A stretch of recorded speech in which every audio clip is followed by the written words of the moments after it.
Hello and welcome to Cricbuzz Chatter at the end of day one of the second test match between India and New Zealand that's been played in Mumbai. Let's have a look at where the game stopped at the end of day one. Remember, the first session was more or less a no play because of damp outfield, but India ended day one with 221 for 4, having played just 70 overs. Mayank Agarwal was the star of the day. India, of course, won the toss and batted first. Mayank Agarwal scored a brilliant century. He's got with him Ridhiman Saha at the end of the day. Ajaz Patel was the star with the ball for New Zealand, picking up all four of Indian wickets. We've got Dinesh Karthik joining us on Cricbuzz Chatter.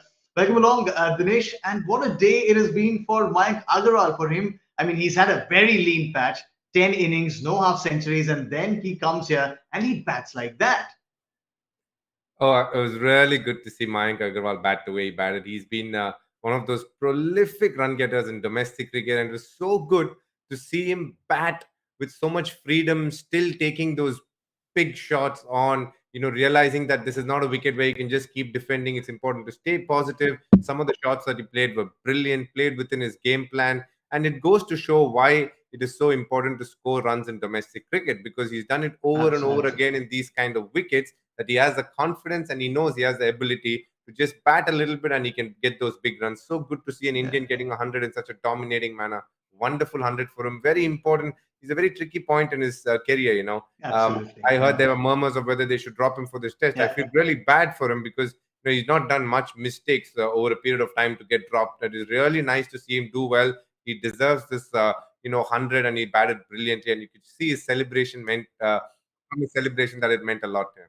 Correct, absolutely. And I think he was also kind of on the edge. India made three changes to their playing 11 today. Of course, Ajinkya Rahane missed out because of a hamstring niggle. Ravindra Jadeja missed out because of a forearm issue. And Ishant Sharma missed out of a finger injury. But Mayank Agarwal, and you're right, he's not done much wrong, DK. But if you look at how he's gone along with his career, 10 innings without a half century, there is so much competition for that spot. You're right, this would mean the world to him. And he'd just like to consolidate on this. Absolutely. I think of all the spots in the batting order, I think the openers at this point of time, literally, there are way too many openers and of such high quality that you got to keep scoring runs to be there and thereabouts. And you can see the Shubman Gills, Mayank Agarwal's, Prithvi Shaw's just hanging around there. They get an opportunity. I'm sure they're trying their best to score as many runs as possible every Yeah. time they go out to and walk for Team India.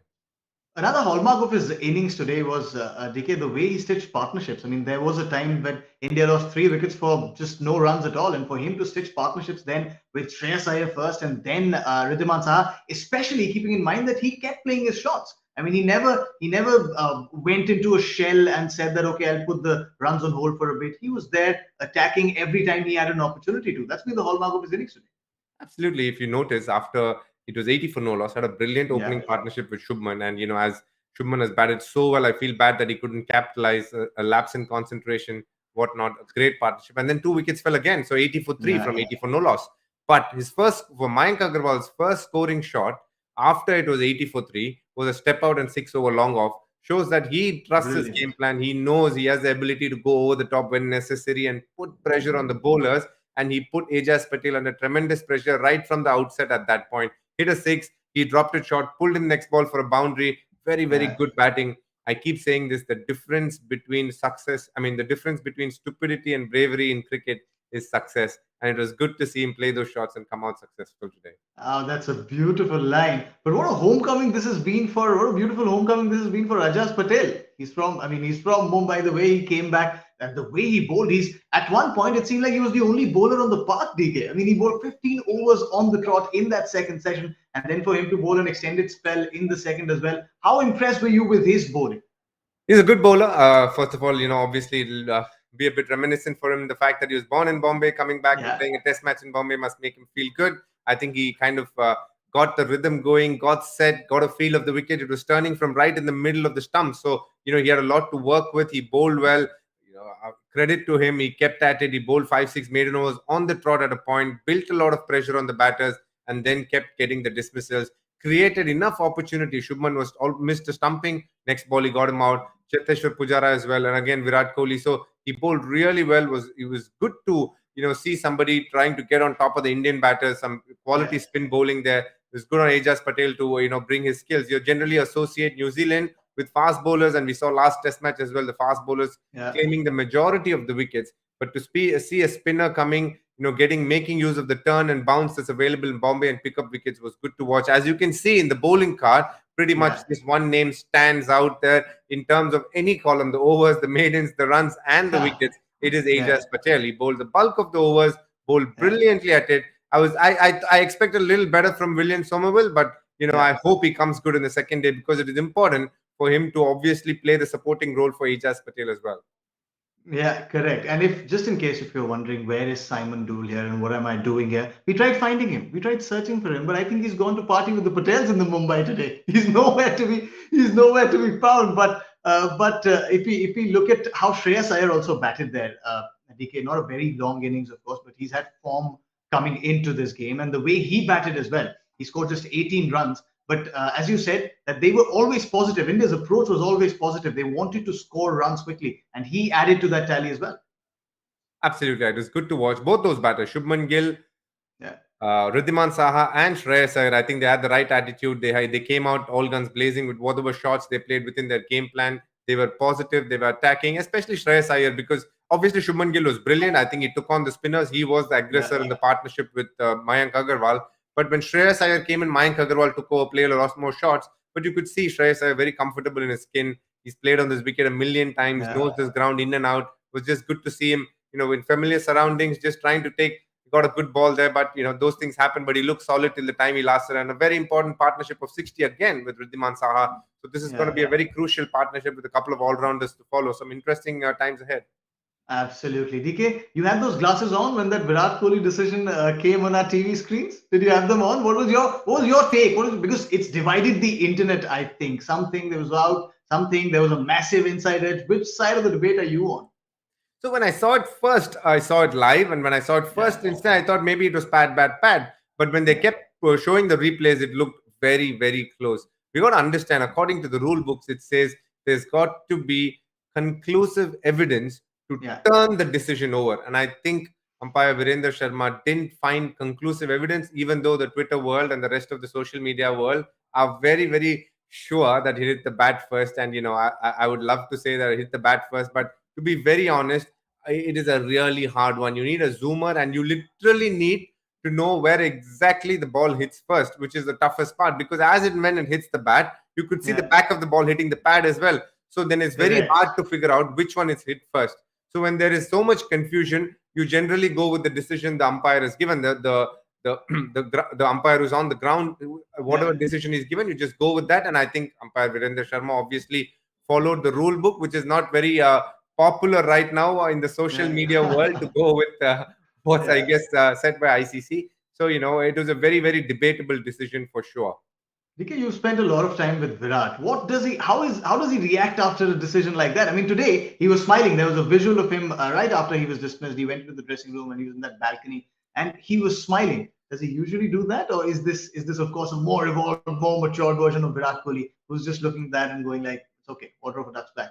Obviously he's matured a lot over the years. He knows that Yeah, anything in terms of body language, or any language, abusive language, or anything along those lines, he'll get penalized for it. And he's a captain of the team, so he obviously has a certain decorum that he wants to maintain. And that smile, I'm sure, is more of just a sarcastic smile. I don't think he was too happy with the decision. As he walked out, you could see he obviously hit the boundary boards. He wasn't too happy with the decision.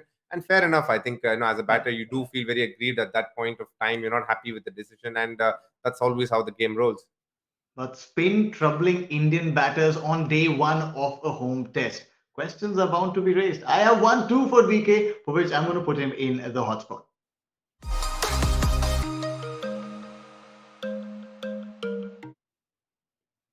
देखिए Virat Kohli, Cheteshwar Pujara, they've had their troubles with spin for a while now in Test cricket. And if you look at the way Mayank Agarwal played spin today, or the way Shreyas Iyer played spin in the last game, for that matter of fact, maybe Shubman Gill to an extent, the way these guys played spin, is this a matter of lack of domestic game time, lack of playing spinners in India on these tracks over and over again, and for no fault of theirs actually, because they have such a packed calendar. But is that the problem? Now, you got to understand that we can't look at the result. How I look at things is, I don't look at the result to judge whether a player is playing or not. How I look at it, in those four balls that Virat Kohli played, was he uncomfortable? No. The ball before he got out, he was actually, he picked length so well that he rock back and cut the ball. It could have gone for a boundary, brilliantly stopped by Will Somerville at point. So when a batsman is able to pick length well, that means he's obviously batting well against spin. So you can have to give him the benefit of the. I don't think he's batting well. I mean, I don't think he's not batting well or he's not batting well to spinners. I think he's completely okay. It's just a matter of a few runs, which is obviously as a batter you need it, whether you're Virat Kohli or whether you're XYZ. You need those runs, that confidence, and that gets you going. The way Shreyas Iyer came and batted, obviously things looked a lot easier than what it is. But a couple of failures under his belt, Shreyas Iyer would start differently. So we have to understand that we can't look at the result and judge whether the player is playing spin well or not playing domestic cricket. I think that is out of the equation, because they play so much cricket and so much international cricket. It becomes impossible to play domestic cricket at this point of time with the way the schedule is. And when it comes to Pujara, again, he played a shot which is his bread and butter shot. He scored millions of runs doing that, stepping out and flicking it between mid-wicket and mid-on off to the right of mid-wicket. He's done that a zillion times. So I would back him to do it. Obviously, again, it comes down to confidence, because when you step out and the ball is dipped a little more than when you think, which is what Ajaz Patel did. So that's why he completely missed the line. Again, confidence. I mean, if he's got tremendous runs under his belt, he would have batted very differently to what he stepped out and did today. So it's a matter of confidence. I don't think they're not playing spin well. I think they're completely okay. It's only a matter of getting a few runs under the belt. And the way they then play spinners will be very, very different. The way they approach. For me, it's the process always. And the time they lasted, I thought they looked good. Their defense was solid. They were picking length well, which tells me that they're obviously batting well. It's only a question of converting those, runs, so to say. When you say converting runs, I mean, obviously they didn't get off the mark today, but it's about just getting runs under the belt for them. Absolutely. So, okay, enough about day one. Let's move on to day two in Fast Forward.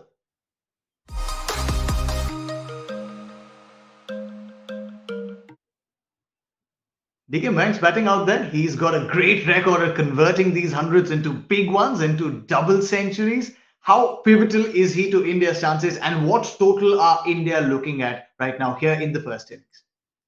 I think the difference between 380 and obviously 340 or 320 would be Mayank Agarwal's double 100. If he goes on to get a double 100, India will be well in excess of 350. There is no doubt about it. But if he does get out tomorrow, you can see India capitulating anywhere between 300 and 320, because the ball is turning. It's not easy to bat out there. There is enough in the wicket for you to obviously keep bowling.